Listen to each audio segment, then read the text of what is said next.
I never imagined I'd have to defend my teenage daughter from a mob of senior citizens in the middle of a farmer's market. But somehow, that's exactly how one ordinary Saturday turned into the moment I decided I was done protecting my late ex-husband's reputation. For over a year, I'd stayed quiet.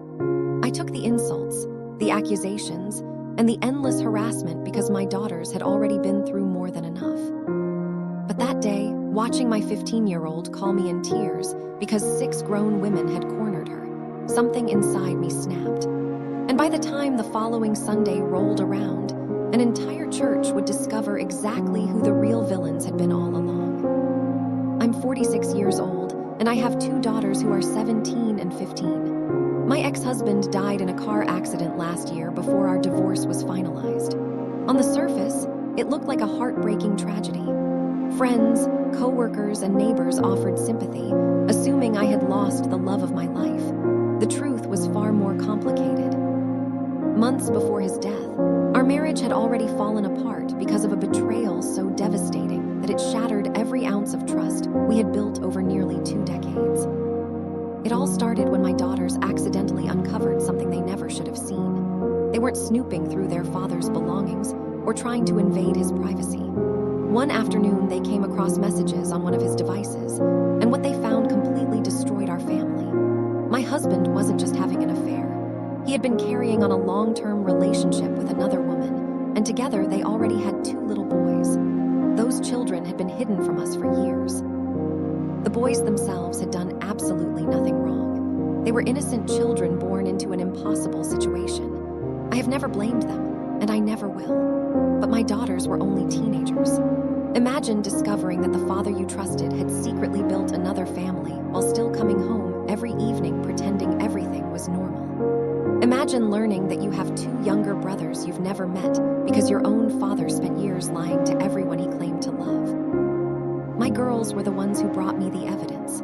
I still remember the fear on their faces when they showed me the messages. They kept apologizing as if they had somehow caused it.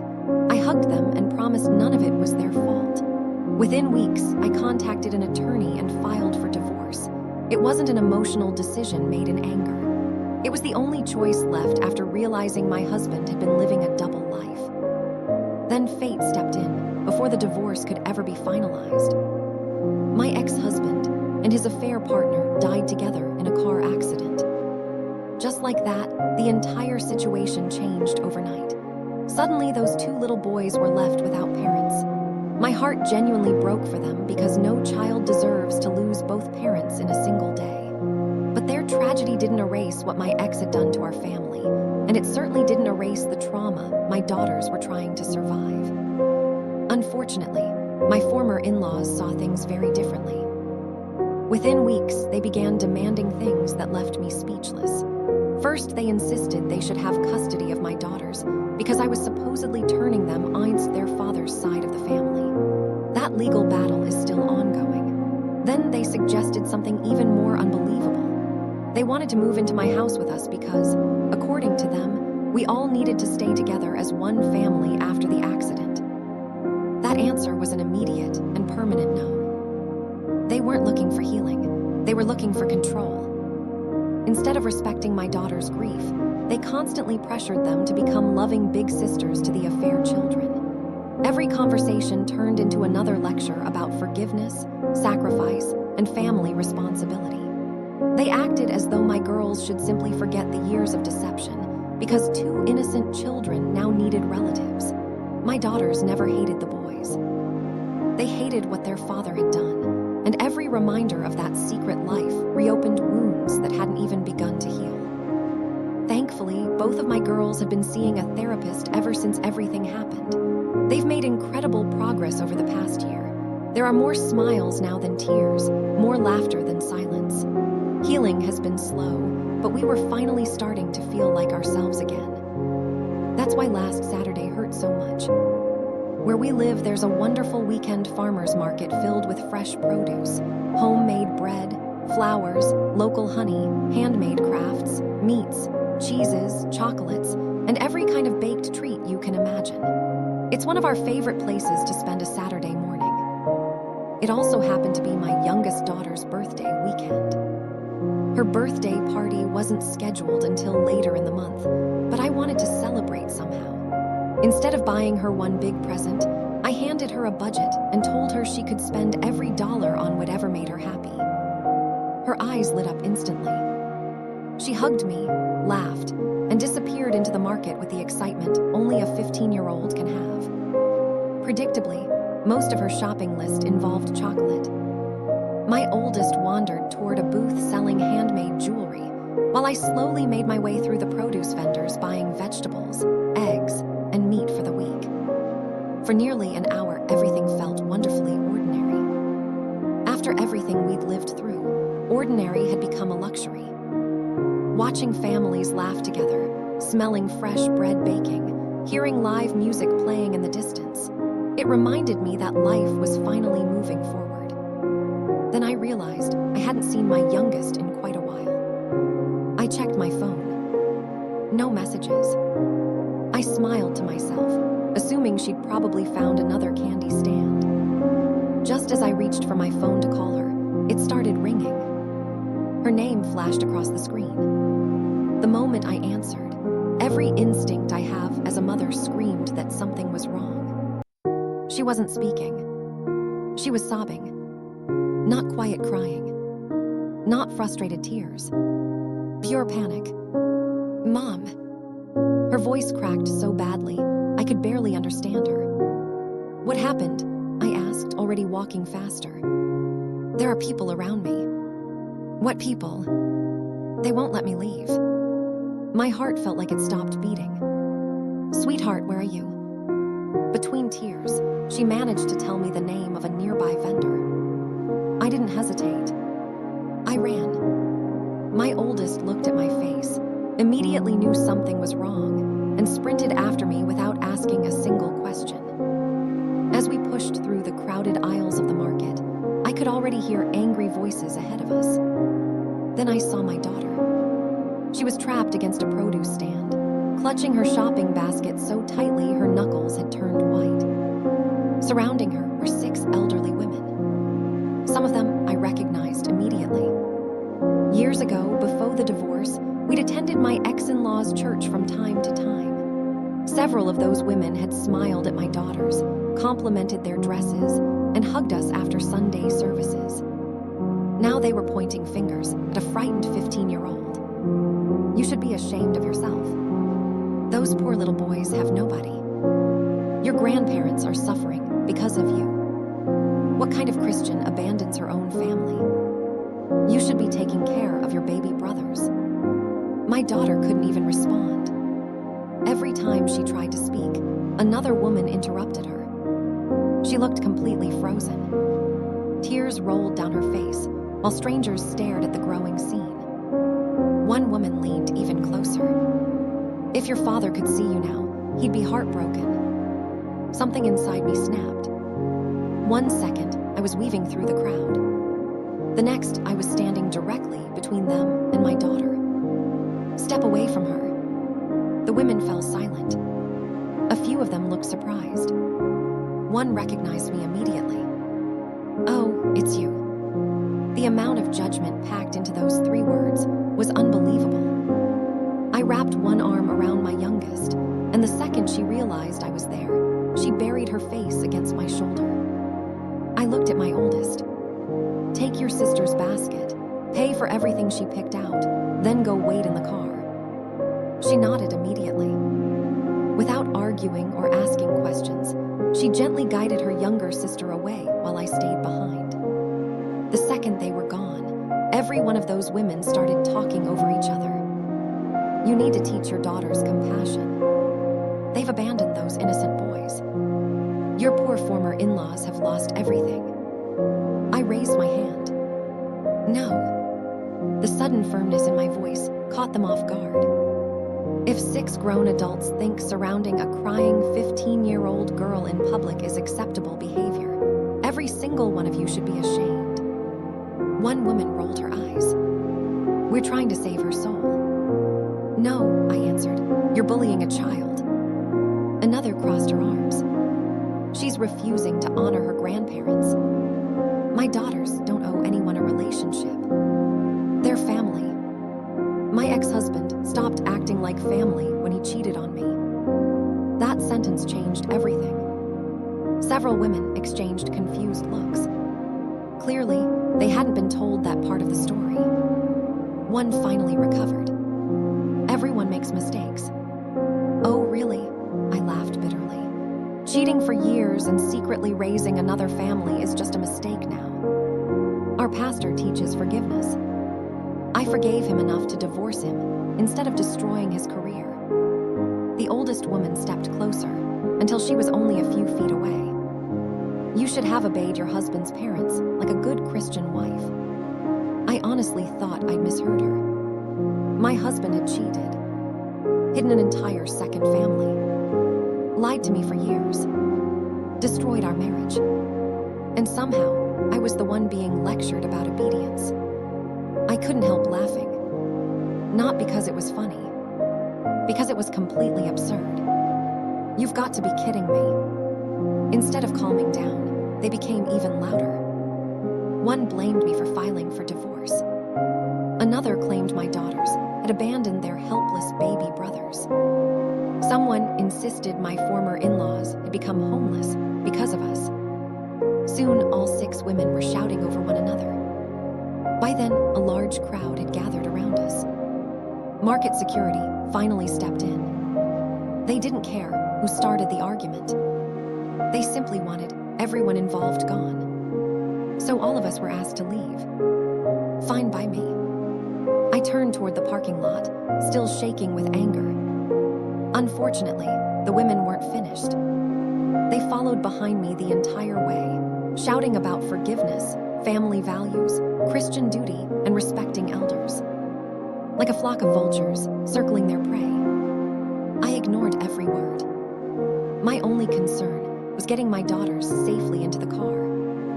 The second I locked the doors, my youngest completely broke down. She cried harder than I'd seen in months. My oldest climbed into the back seat, wrapped both arms around her sister, and held her while I sat in the driver's seat, gripping the steering wheel so tightly my hands ached. I knew one thing for certain. That confrontation hadn't happened by accident. Those women hadn't randomly recognized my daughter at the farmer's market. Someone had filled their heads with lies, so convincing that they honestly believed they were confronting monsters. Later that night, I was finally going to find out exactly who had been poisoning an entire church against my daughters. That night, after my daughters had finally fallen asleep, I sat alone in the living room replaying every second of what had happened. No matter how hard I tried, I couldn't get the image of my youngest daughter trapped against that produced stand out of my head. She had already lost her father. She had already watched our family fall apart because of his choices.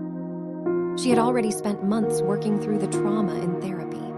Yet somehow 6 grown adults thought it was acceptable to ambush her in public and make her feel responsible for problems she didn't create. The more I thought about it, the more obvious it became that this hadn't been a coincidence. Those women didn't invent those accusations themselves. Someone had filled their heads with a story. Someone had convinced them that my daughters and I were the villains. There was only one person I trusted enough to ask. A member of my former church. Despite everything that had happened between me and my ex's family, he had always treated me with kindness and respect. We weren't close friends, but we'd stayed in touch after the divorce began, and he had never participated in the gossip that spread through the congregation. I sent him a message asking if he had a few minutes to talk. He replied almost immediately. When I explained what had happened at the market, there was a long pause before another message appeared. "I'm so sorry," he wrote. "I was wondering when you'd find out." My stomach dropped. "What do you mean?" Instead of answering, he sent me several screenshots. I opened the first one, then the second, then the third. Each one made me angrier than the last. My former mother-in-law had written an enormous Facebook post inside the church's private group. It was written like the script for one of those overly dramatic television movies where every sentence is designed to make readers cry. According to her, she and her husband had been abandoned by the only family they had left. She claimed my daughters refused to speak to them, refused to acknowledge their poor orphaned little brothers, and had left 2 elderly grandparents completely alone with nobody willing to help them. She claimed they were homeless.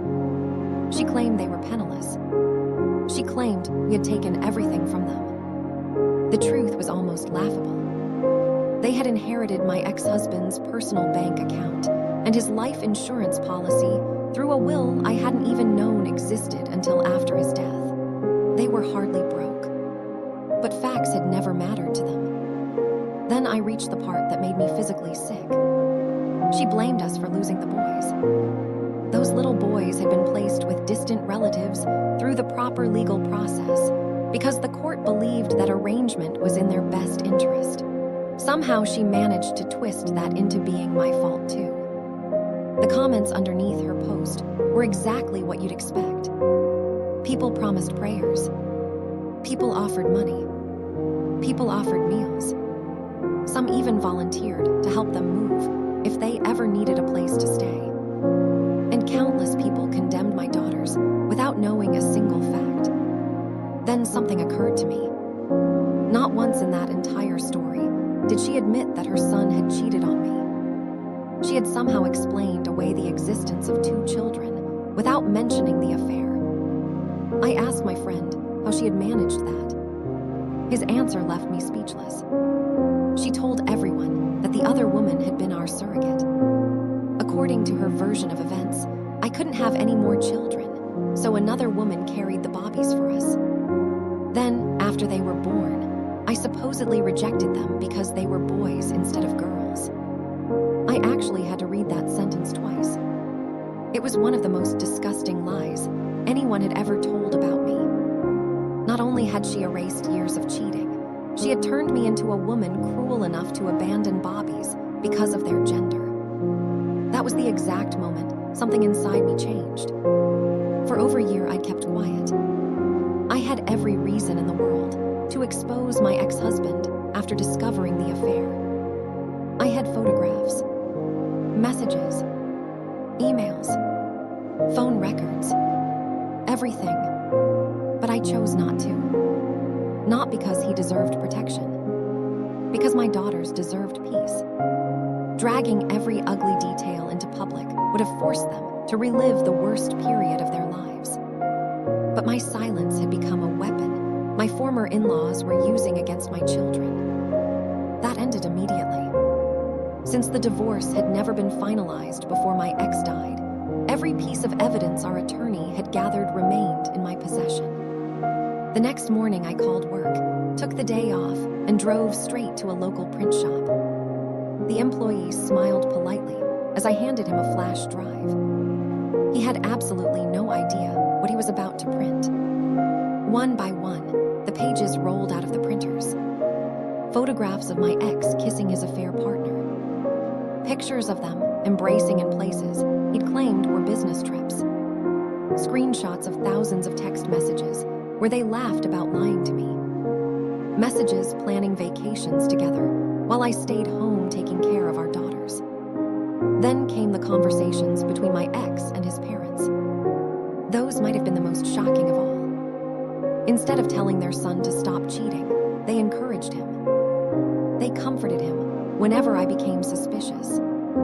They gave him advice about hiding the affair. They even mocked me behind my back. Then I printed every threatening message they'd ever sent me after the divorce began. But I saved the worst evidence for last. The messages they had sent directly to my daughters. Even after reading them dozens of times, they still made me furious. In one message, they called my daughters bastards. Another accused them of destroying the family. Then came the message that still makes my stomach turn. It had been sent only 2 days after my ex died. They told my daughters that their father was dead because they had exposed his affair. That if they had kept quiet, he would still be alive. Imagine placing that burden on 2 grieving teenage girls who had just buried their father. No decent person could possibly defend that. I paid extra to have everything printed on premium glossy paper. If I was finally telling the truth, I wanted every page to look impossible to ignore. When I returned home, I spent the next several hours carefully organizing everything. I didn't simply put the papers into folders. I wanted people to actually open them. Then I remembered something. Every Sunday, the church kept extra hymn booklets near the entrance for anyone who forgot theirs. An idea formed almost instantly. I bought several inexpensive binders that were almost identical in size. I designed covers that looked remarkably similar to the church's hymn packets. Inside each binder, the very first page featured a full-color photograph of my ex passionately kissing his affair partner in our own living room. There was absolutely no mistaking who they were. Different hair, different skin tone, different face. Underneath the picture, I typed one simple title: The Love Story of, followed by both of their names. After that came page after page of evidence.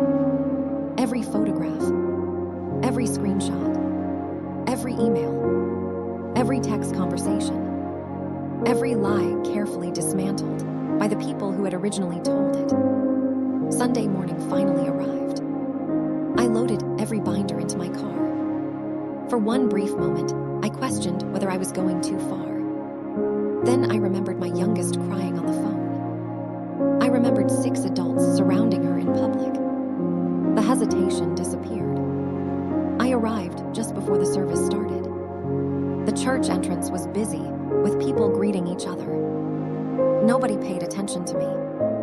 I quietly walked over to the table, holding the spare hymn booklets. One by one, I slipped my binders into the stack. Nobody noticed. Nobody checked.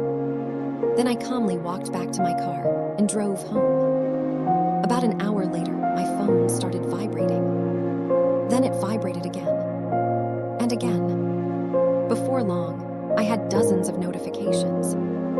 Apparently, the first person who opened one of the binders thought it was some kind of mistake. Then someone else opened another. Within minutes, whispers spread throughout the sanctuary. People stopped paying attention to the sermon. Heads turned toward my former in-laws. The gossip spread through that church faster than wildfire. By the time everyone went home, Facebook had exploded.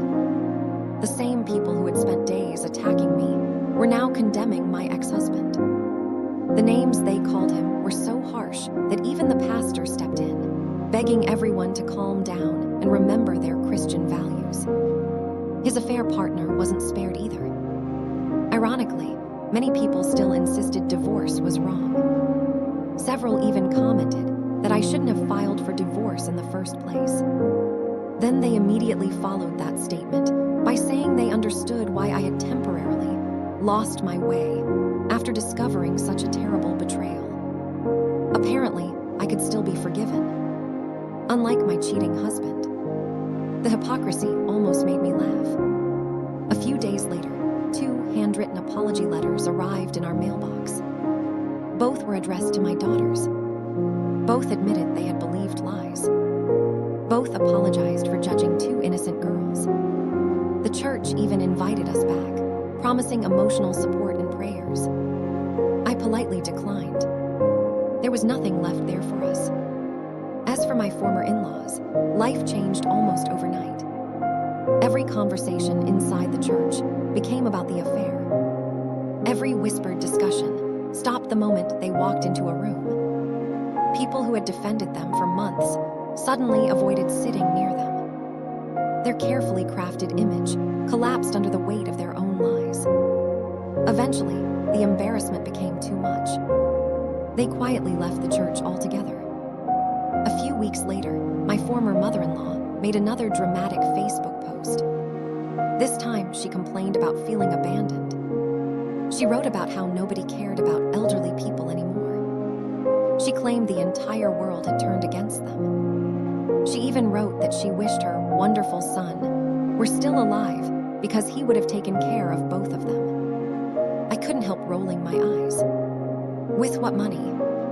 Throughout most of our marriage, I had been the primary breadwinner. The heroic version of her son existed only in her imagination. The real man had lied to his wife, betrayed his daughters, hidden another family, and relied on everyone else to clean up the mess he left behind.